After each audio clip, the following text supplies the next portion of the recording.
Hello guys, so welcome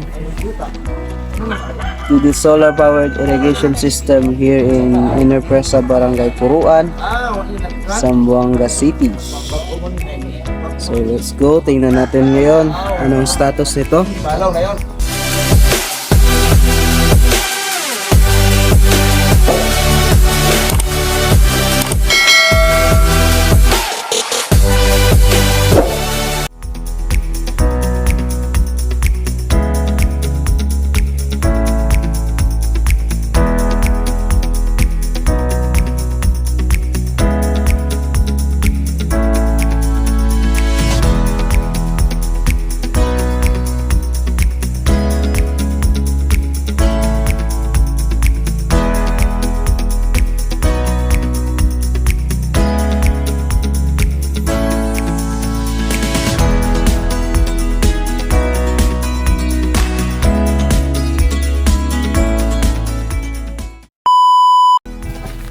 So dito guys, puntahan natin ang source ng ating solar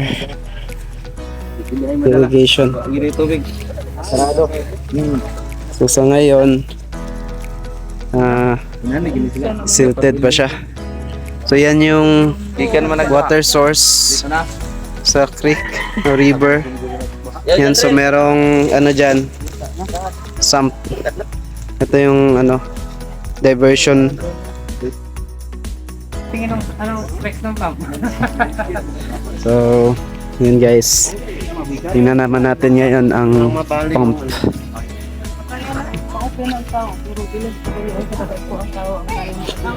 Kaya na. Ito yung location ng pump. Sir, baka mabuak. Submersible pump.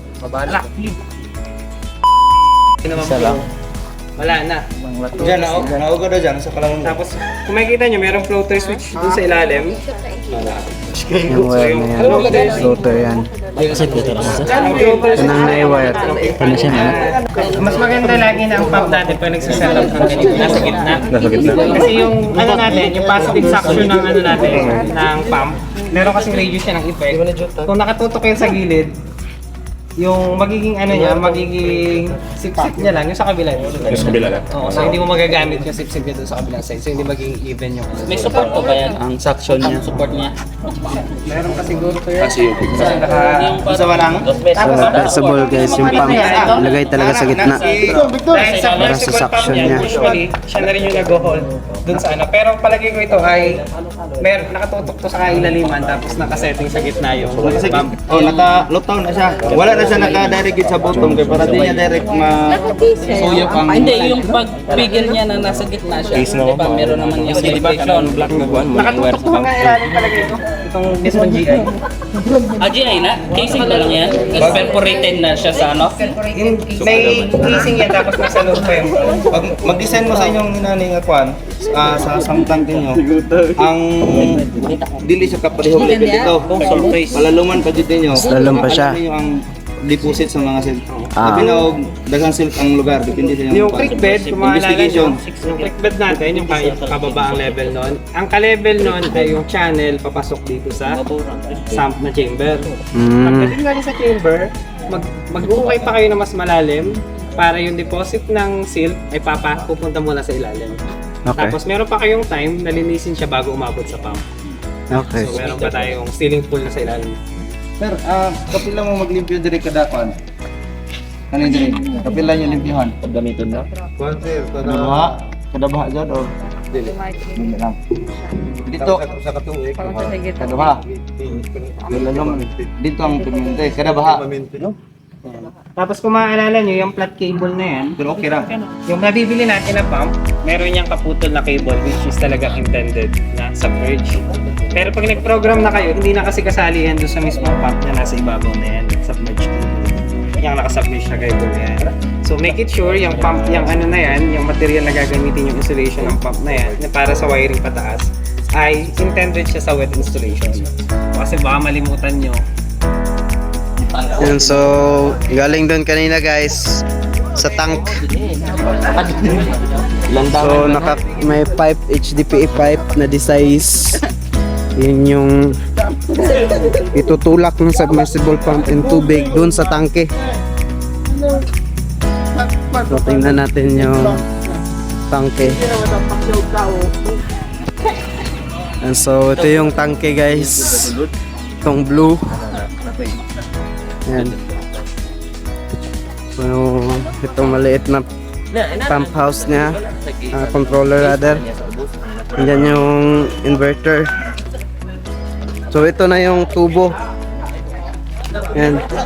So, ito yung tubo na to. Susupply ng tubig dyan sa tangke. Yan.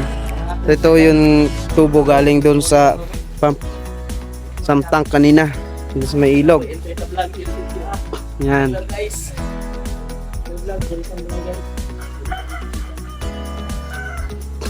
So, nakita niyo yung mga solar panels sa taas. So, dito naman tayo sa inverter na component. So, para ma-explain.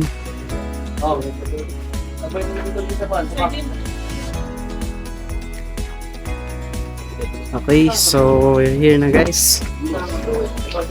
Kung makikita nyo kanina, meron yung connection ng pump. Yung wire na malaki na yun, ay papunta siya dito. Dyan pala sa inverter. During sa inverter, yung kuryenteng naipon ng panel ay mapupunta sa combiner box para pagsamasamahin niya yung naka-series at naka-parallel connector. Dito siya mapupunta. Pag napunta siya dito, pabalik siya dito. Yun yung magdadala ng power dito. So there are areas na para mababa yung power ng pump, ang ginagawa ng iba ay binabawasan yung load na tumapasok sa pump natin. Ang problema, medyo stressful sa pump. Kaya kularan. Tapos, kung maaalala nyo, di ba meron tayong mga areas na ang gusto natin ay parang dalawang cropping line possible. Yung third nyo ay follow. Ang problema kasi pag hindi natin siya nararan during summer kasi wala nga tubig, ay especially pag submersible pump, nag-stuck yan. So napaka-sensitive kasi na submersible pump pagdating yun sa na, di ba yung tubig naman natin ay hindi naman siya pure water na wala siyang kasama. So pag minsan napatakbo natin yung pump na medyo maputik yung tubig, nagkakaroon pa rin yung accumulation sa loob pag nakatigil siya. So there are times pag matagal talaga na nawala ng tubig, nadadry yun. Yung material na yun na maliliit na naiwan doon sa ilalim, tumitigas. So nahihirapan yung pump.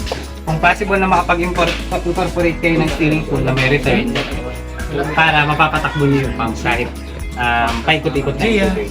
For example, di ba maalala niyo meron tayong sump, may volume din ng tubig kung nag-iikot sa ilalim. Pwede kayong magawa ng provisions na magawa ulit kayo ng another steering pool sa taas na i-return niyo siya pabalik doon. Ang purpose nun ay para even kapalo yung natin, service area, ay pwede mo siyang patakbuhin yung pump na paikot-ikot lang yung tubig para nakakapag-flashing siya. Hindi titigas yung material. Yun nga lang, dagdag cost ko yun. Pero possible siya na option para makakapag-flashing kayo doon. Okay, sana kung malapit yung kung malapit lang. Kung malayo. Halimbawa ito, hanggang doon. Maliit lang naman, at least kung ano yung size ng nandun, kung 2 cubic yung nasa ilalim, gawa lang kayo ng 2 cubic na pwedeng i-return siya doon na pabalik. Kung baga yung tinapon ng pump nyo dito, ibabalik nyo lang siya papunta ulit doon. Para makakatakbo yung pump, makakapag-flashing siya, hindi titigas yung material doon sa loob. Kung possible siyang ma-incorporate, yun ay provisions lang na para meron pa rin kayong napapatakbo niyo yung pump during summer kahit kung continental. Mga added options lang yun. Design considerations na pwedeng may add. So yung power ng panel, yung lahat ng panel na yan ay papasok dito. Kung makikita nyo ilang setup yan, tatlo ata. Nakatatlong string siguro, tatlo lang yung nakikita. Tatlong string magkukombine dito para pumasok. Papasok dito. Anong connection ng series lahat? Series na tatlong parallel. O, tatlong pala. Naka-series yung iba tapos tatlong parallel. So, pag mali ang design ng size ng outlet nyo, makikita nyo magsa-shutdown yan lagi. Kasi hindi kayang i-discharge nitong Meron ding overflow dito. Ang mangyayari, depende sa kung ang setting ng overflow ay ng float switch ay before overflow, hindi na yun mag-overflow. Depende na sa setting.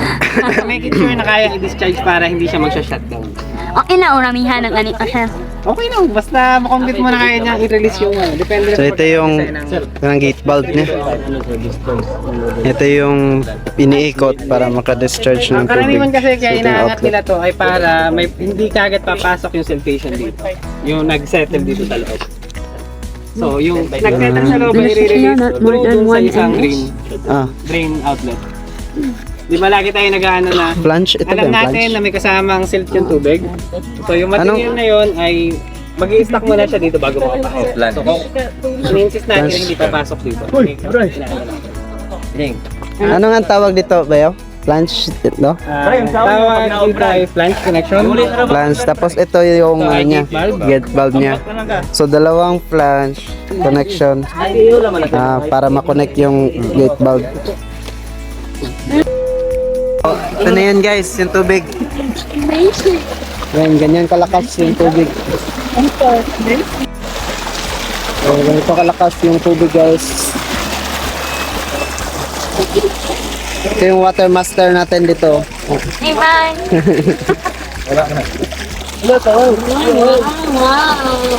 Para naglalaro tong isa. Grabe yung lakas ng tubig guys. So meron din siyang overflow doon. So ganyan yung arrangement niya ng array. So 1, 2, 3, 4, 5, 6, 7, 8, 9. 9 na solar panels. So isang array, yung connection niya. Yan, naka-series.